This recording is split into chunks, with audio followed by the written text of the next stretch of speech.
नमस्कार दोस्तों, मैं हूं संजय कथुरिया, प्रोफेसर बड़ा बिजनेस प्राइवेट लिमिटेड। और आज जिस कोर्स के बारे में आपको बताने वाला हूं वो एक पाथ ब्रेकिंग कोर्स है। उसका नाम है फंड रेजिंग। जी हां, देखिए, कोई भी जब स्टार्टअप चालू होता है या कोई भी मिड साइज कंपनी भी हो जाती है, उसके लिए फंड रेजिंग बहुत इंपॉर्टेंट होती है। तो फंड रेजिंग जो होती है वो दो तरीके से हो सकती है। पहला, आप उधार ले सकते हैं। दूसरा, आप जो है कंपनी के शेयर्स बेच के शेयर्स के अगेंस्ट पैसे ले सकते हैं। तो आप कौन से तरीके से जाना चाहेंगे, ये आपको ध्यान रखना है। तो इस कोर्स में हमने बताया कि अगर आप शेयर्स बेच के पैसा रेज करना चाहते हैं तो किन किन चीजों का आपको ध्यान रखना है। उसके लिए आपको इन्वेस्टर्स के सामने पिच करना पड़ेगा। देखिए, उधारी में क्या होता है, उधारी तो बड़ी सिंपल है। आप गए, आपने प्रोजेक्शन दी, आपके पास कोई जमीन है, उस जमीन के वैल्यू के अगेंस्ट आपको लोन मिल जाएगा और आप धीरे धीरे उस लोन को चुका देंगे।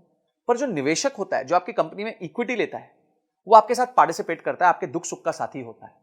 तो इसीलिए उसको आपका बिजनेस के समझना बहुत ज्यादा जरूरी होता है। और इसमें आपको बहुत चीजों का ध्यान रखना पड़ता है। पहले आपको ध्यान रखना पड़ता है कि किस तरीके के निवेशक को आपको जिसके पास जाना चाहिए, आपका ऑब्जेक्टिव क्या है फंड रेज करने का, आपको इन्वेस्टमेंट चाहिए क्यों, आपका बजट क्या है, आप क्या करोगे उस पैसे के साथ। उसके बाद जब आप पैसे ले लोगे तो उसमें कहां उसको निवेश करोगे, निवेश करने के बाद किस तरह के रिटर्न्स कमा के दोगे। समझिए, आज आपका रेवेन्यू 1 करोड़ रुपए साल का है और आपने 5 करोड़ रुपए रेज किए, तो इस 5 करोड़ के साथ क्या आप अपने बिजनेस को 1 करोड़ रुपए साल के से लेके 10 करोड़ तक लेके जा सकते हैं।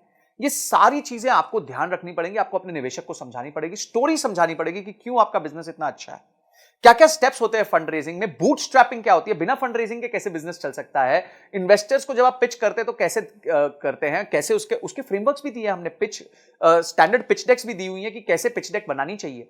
उसके बाद आपके प्रोटोटाइप्स क्या होते हैं पिचिंग के, आपके टर्म शीट क्या होती है, ड्यू डिलिजेंस क्या होता है जब लोग आपके बिजनेस को आके समझते हैं, उसके बाद किस तरह का पेपर वर्क होता है, आपका शेयर होल्डर एग्रीमेंट क्या होता है, शेयर सब्सक्रिप्शन एग्रीमेंट क्या होता है, कंपनी की वैल्यू कैसे तय की जाती है कि भाई ये कंपनी 100 रुपए की है कि 200 रुपए की है।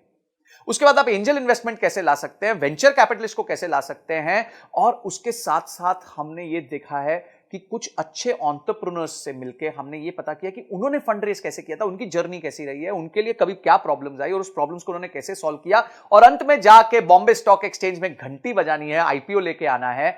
तो किस तरीके से आप अपने बिजनेस को बिल्ड कर सकते हैं, कि इन्वेस्टमेंट बैंकर कौन होता है, उसका रोल क्या होता है आपके बिजनेस में, और किस तरीके से आपको फंड लाके देता है।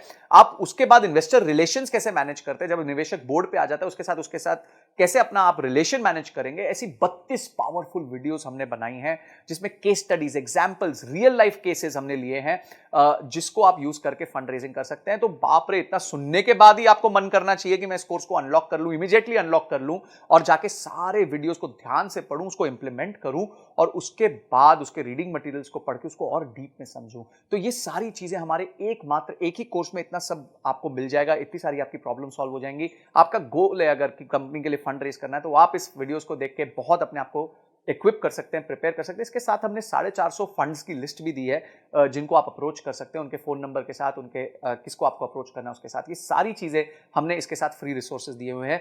तो इमीडिएटली जो है एक्शन लीजिए, क्योंकि एक्शन के बिना कोई परिवर्तन नहीं आएगा, कोई चेंज नहीं आएगा।